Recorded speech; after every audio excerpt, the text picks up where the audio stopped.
আসসালামু আলাইকুম রহমতুল্লাহি ওবরকাতুহু। সম্মানিত দর্শক, জামাতের সঙ্গে আমেরিকার একটি সমঝোতা হয়ে গেছে। আমেরিকা চাচ্ছে জামাত ক্ষমতায় আসুক, ক্ষমতায় থাকুক, এবং আমেরিকা যদি এটা চায়, আমি আবার বলছি, আমেরিকা যদি এটা চায়, মানে আমেরিকা যে চেয়েছে নট লাইক দ্যাট, কিন্তু আমেরিকা যদি এটা চায়, সেটা রুখে দেওয়ার ক্ষমতা এই মুহূর্তে বাংলাদেশের দূরের কথা পৃথিবীর কোনো রাষ্ট্রের নেই। অর্থাৎ জামাত এবং তার পছন্দের লোক যদি ক্ষমতায় না আসে, তাহলে নির্বাচন হবে না, তারা শতভাগ নিশ্চিত হবে।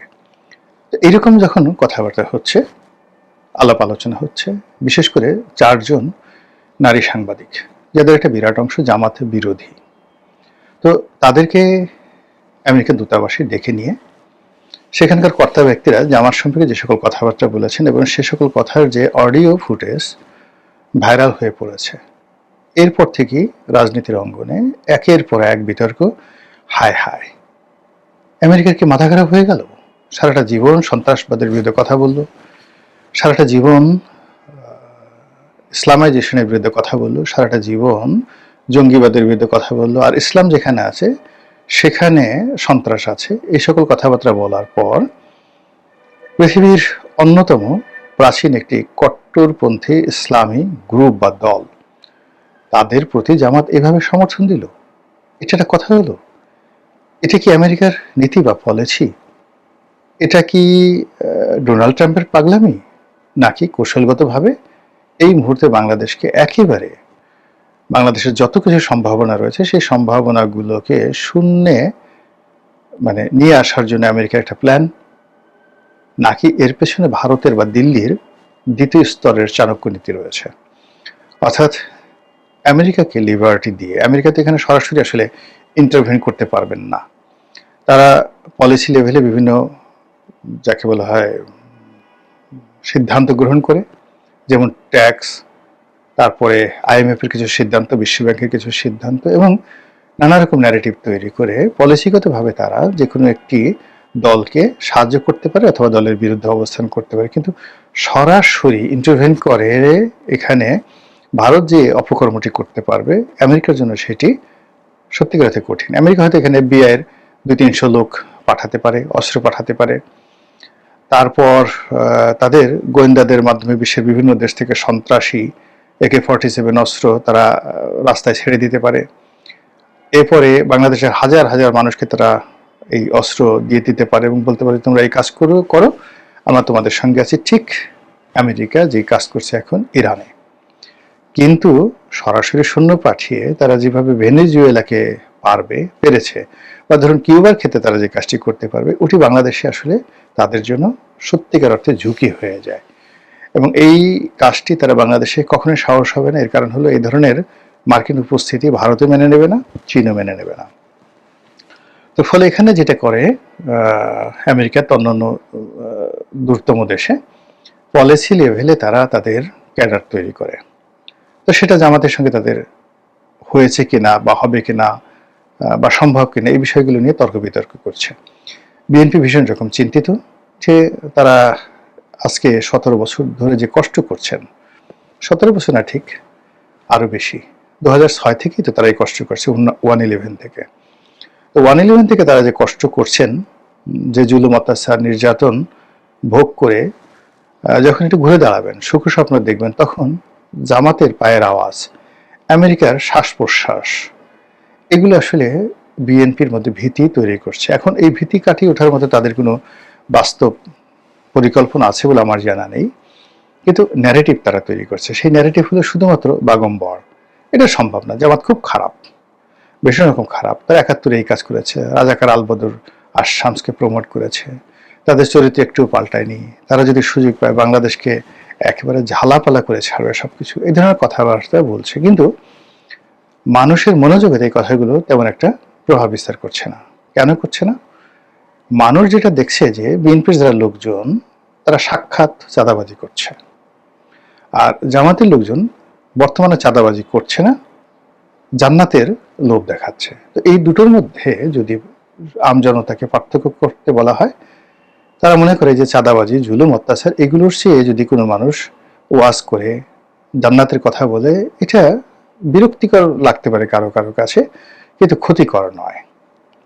2 নম্বর হলো যে বিএনপি, আওয়ামী লীগ, জাতীয় পার্টি এই দলগুলোর যে ন্যারেটিভ রয়েছে, যখনই তারা ক্ষমতায় গেছে তারা রাষ্ট্র ক্ষমতায় ব্যবহার করে টাকা পাচার করেছে, বাড়ি করেছে, গাড়ি করেছে, মদ জুয়ার আসর বসিয়েছে। তাদের মন্ত্রী, এমপি থেকে শুরু করে একেবারে শীর্ষ কর্তা ব্যক্তি যারা আছেন তাদের সকলের বিরুদ্ধেই রীতিমতো হারেম, এই যে অ্যাপিস্টেন কেলেঙ্কারি, যৌন কেলেঙ্কারি, এরকম অসংখ্য যৌন কেলেঙ্কারি বহু সংখ্যক ক্ষমতাধরদের বিরুদ্ধে রয়েছে। তারা এর স্ত্রীকে ভাগিয়ে নিয়েছে, ওর কন্যাকে ভাগিয়ে নিয়েছে, তারা পথের থেকে কোনো সুন্দরী মেয়েকে তুলে নিয়েছে, বিদেশ থেকে নায়িকাকে ভাড়া করে এনেছে, ইচ্ছে মতো ধর্ষণ করেছে, ইচ্ছা মতো মেরে ফেলেছে, তাদেরকে আর খুঁজে পাওয়া যায়নি। এরকম অসংখ্য ঘটনা ঘটেছে। তো সেই ঘটনার সঙ্গে সেই ঘটনাকে ধামাচাপা দেওয়ার জন্যে, কিংবা সেই ঘটনার চাইতেও যে খারাপ কাজ জামাতের লোকজন করতে পারে, এই জন্য জামাত বিরোধী শক্তি বারবার ৭১-এর যে স্মৃতি, ৭১-এর যে ধর্ষণ ঘটনা, এগুলো সামনে নিয়ে আসার চেষ্টা করছে। তো এইরকম যখন একটা মানে বাকযুদ্ধ চলছে, বাগড়ম্বর বলা হয় যেটাকে, তো বাকযুদ্ধ যখন চলছে, ঠিক সেই সময়টিতে জামাতের সঙ্গে আমেরিকার যে সম্পর্ক, এটি রীতিমতো জামাত বিরোধী শক্তির জন্য একটা বিরাট থ্রেট। আর যারা রাজনৈতিক বিশ্লেষক রয়েছেন তারা জানেন যে আমেরিকা যখন কোনো একটা কাজ করে তারা প্রচণ্ড গোয়ারের মতো সেই কাজগুলো করে। তাদের ইতিহাসে কখনো তারা ভাবে না যে আমরা যে কাজটি করছি এই কাজের পরিণতি কি হবে, কত $1 ট্রিলিয়ন লস হবে, কত লাভ হবে। তাদের বক্তব্য হলো যে আমেরিকা যেটা বলেছে সেটা তারা করে ছাড়বেই। আসলে তাদের যে বিশ্ব মোড়ল, এই কথাটা থাকে না। তো এই জিদের কারণে তারা ভিয়েতনামে যুদ্ধ করেছে। তারা যখন বুঝতে পারলো যে ভিয়েতনামে তাদের একটা বিরাট বিপর্যয় হয়ে গেছে, তারপরেও কিন্তু তারা শেষ সময়ে $1 ট্রিলিয়ন তারা মানে সেই ভিয়েতনামের মাটিতে গোলা বারুদ দিয়ে মাটিকে পুড়িয়ে ছারখার করে দিয়েছে শেষ মুহূর্তে, যুদ্ধের নির্মম পরাজয় জানা সত্ত্বেও। তারা হিরোশিমা নাগাসাকিতে কি করেছে, তারপর তারা মধ্যপ্রাচ্যের ইরাক, লিবিয়া, সিরিয়া, ইয়েমেন কি করেছে সেখানে তছনছ করে। আর এখন ইরান নিয়ে যা কিছু করছে, ইরানকে মাটির সঙ্গে মিশিয়ে দেওয়ার যে প্ল্যান তারা করছে, এবং এই প্ল্যানে তারা যদি সফল হয় বা তারা করে, তারা পৃথিবীতে টিকে থাকবে অথবা ইরান টিকে থাকবে, এরকম একটা জায়গাতে তারা নিয়ে এসেছে। বিশ্ব রাজনীতিতে ইসরায়েলকে নিয়ে তারা যে কাজগুলো করছে, কোনো লজ্জা শরমের বালাই নেই। সারা দুনিয়া দেখছে যে ইসরায়েল কি নির্মমতা এখন আজকের দিনটি পর্যন্ত চালাচ্ছে, কিন্তু ওটা নিয়ে তাদের কোনো মানে লজ্জা নেই, শরম নেই। তারা বলে যাচ্ছে যে ইসরায়েল তাদের নিজেদের অধিকার, নিজেদের জনগণের মানবাধিকার রক্ষা করার জন্য ফিলিস্তিনের উপর আক্রমণ চালাচ্ছে, ফিলিস্তিনের সন্ত্রাসী, তারাই এই যুদ্ধের উদ্ভব করছে। এই ধরনের কথাবার্তা তারা বিশ্ব মিডিয়াতে বলে বেড়াচ্ছে, আর অকাতরে ইসরায়েলকে সহযোগিতা করে যাচ্ছে। তারা আফগানিস্তানে যে কাজ করেছে, পাকিস্তানে যে কাজ করেছে এবং এখনো করে যাচ্ছে, তার ধারাবাহিকতায় বিশ্বাস করেন জামাতের সঙ্গে তাদের যে সম্পর্ক, এটি নস্যি। আফগানিস্তানের Taliban, Mullah Omar, al Qaeda, Osama bin Laden, Abu Bakr মানে দায়েশ এবং আইএস, এই যে সম্মিলিত শক্তির মধ্যপ্রাচ্যে তাদেরকে প্রমোট করা এবং তাদেরকে ধ্বংস করার জন্য আমেরিকা যে কাজ করেছে, সেই একই কাজ তারা যদি জামাতের সাথে করতে চায়, তাহলে তাদের 1% এফোর্ট দিতে হবে না, যেটা আফগানিস্তান তাদের দিতে হয়েছে। 2 নম্বর হলো যে আফগানিস্তানের যে তাদের বিনিয়োগ, সেই বিনিয়োগে তাদের যে আউটপুট এসেছে, তার সাথে বাংলাদেশে যে তাদের বিনিয়োগ, এটার আউটপুট অনেক অনেক বেশি। ভূ রাজনৈতিকভাবে এখন বাংলাদেশের যে ফার্টাইলিটি বা উর্বরতা রয়েছে, সেই উর্বরতার কারণে বাংলাদেশ যেটা করতে পারে সেটা হলো একই সঙ্গে ভারতের অলমোস্ট 70 করোড় মানুষ আর চীনেরও অর্ধেক জনগোষ্ঠী বাংলাদেশ, ভুটান, নেপাল, তারপর ভারতের এই 7 সিস্টারকে কেন্দ্র ঘুরে সেই দেশগুলো, মায়ানমারের সঙ্গে বর্ডার আছে সেই দেশগুলো, চীনের যে অঙ্গরাজ্যগুলো রয়েছে তার যে জনগণ, সেই জনগণও 70 কোটি ভারতের 70 কোটি 7 সিস্টার এবং তার আশেপাশের রাজ্যগুলো মিলে, আর বাংলাদেশে আছে 18 কোটি। আর মায়ানমারের যদি এই অংশের জনগণ ধরেন, তো সব মিলিয়ে অলমোস্ট 170 কোটির মতো জনগণ, সেই জনগণের বিশাল মার্কেট। সেই জনগণের 170 কোটি জনগণ চীনের 1.5 গুণ, ভারতেরও 1.5 গুণ। সেই জনগণের উপর প্রভাব বিস্তার করার যে সুযোগ বাংলাদেশকে কেন্দ্র করে আমেরিকার এসেছে, এটা আমেরিকা সহজে ছাড়বে না।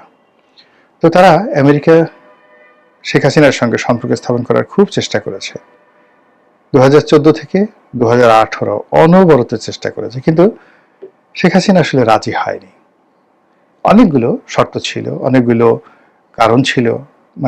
আমেরিকা যেটা কখনো করেনি, যতটা অবদমিত হওয়া সম্ভব, যতটা ছোট হওয়া দরকার, ঠিক ততটা ছোট হয়ে শেখ হাসিনার সঙ্গে তারা সম্পর্ক স্থাপন করার চেষ্টা করেছে। কিন্তু সাদ্দাম যে ভুল করেছে, শেখ হাসিনা একই ভুল করেছেন। সাদ্দাম প্রাণে বাঁচতে পারেনি, শেখ হাসিনা হয়তো আল্লাহর রহমতে তাহাজ্জুদ পড়েন, এই কারণে হয়তো তাকে আল্লাহ প্রাণে বাঁচিয়ে নিয়ে গেছেন। কিন্তু ঘটনা ঠিক সাদ্দামের সাথে যে ঘটনা ঘটেছে, ঠিক সেম ঘটনা কিন্তু ঘটেছে শেখ হাসিনার সঙ্গে। কিন্তু ইরাকের মতো লিবিয়ার মতো ঘটনা ঘটেনি। লিবিয়াতে যেটা হলো, লিবিয়া প্রথম দিকে চেয়েছে আমেরিকার সাথে একটা সম্পর্ক স্থাপন করার জন্য, কিন্তু রোনাল্ড রিগানের আমল থেকে লিবিয়াকে আসলে আমেরিকা খরচের খাতায় ফেলে দিয়েছে। কিন্তু শেখ হাসিনার সঙ্গে কিন্তু তারা সম্পর্ক স্থাপন করতে চেয়েছিল। বিএনপিকে তারা 2001 সন থেকেই বিএনপিকে মাইনাস করে দিয়েছে, এবং বিএনপিকে যে মাইনাস করেছে তার মূল কারণটা হলো জামাতের কারণে তারা বিএনপি মাইনাস করেছে।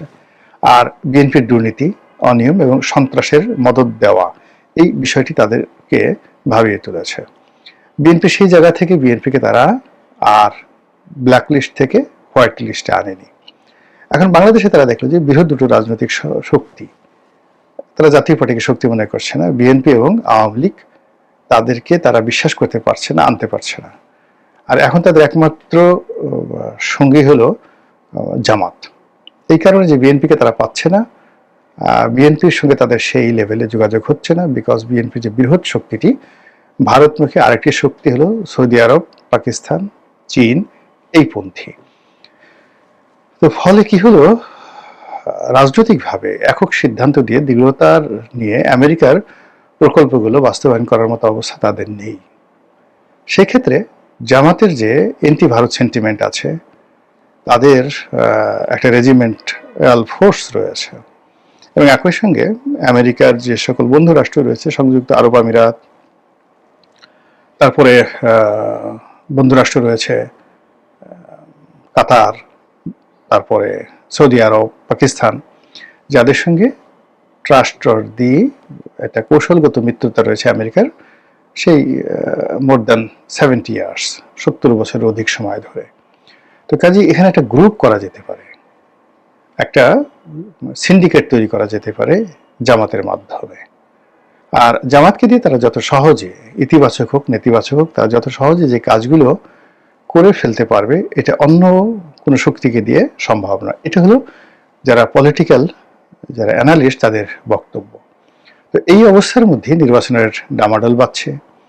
এই অবস্থার মধ্যে আমিরে জামাত একটার পর একটা বক্তব্য দিচ্ছে, আর আমিরে জামাতকে কলুষিত করার জন্য, ব্ল্যাক লিস্টেড করার জন্য, তাকে নিন্দিত ঘৃণিত করার জন্য তার যারা প্রতিপক্ষ প্রাণান্ত চেষ্টা চালিয়ে যাচ্ছে, আর আমেরিকা চুপচাপ বসে আছে। এবং আপনি লক্ষ্য করুন যে সাধারণত ডোনাল্ড ট্রাম্প কথা না বলে থাকতে পারেন না। সাম্প্রতিক সময় তিনি এতটা নিশ্চুপ হয়ে গেছেন বাংলাদেশের ব্যাপারে, যেটা কিনা অনেকেরই সন্দেহ তৈরি করেছে। মহান আল্লাহ আমাদের সবাইকে হেদায়েত দান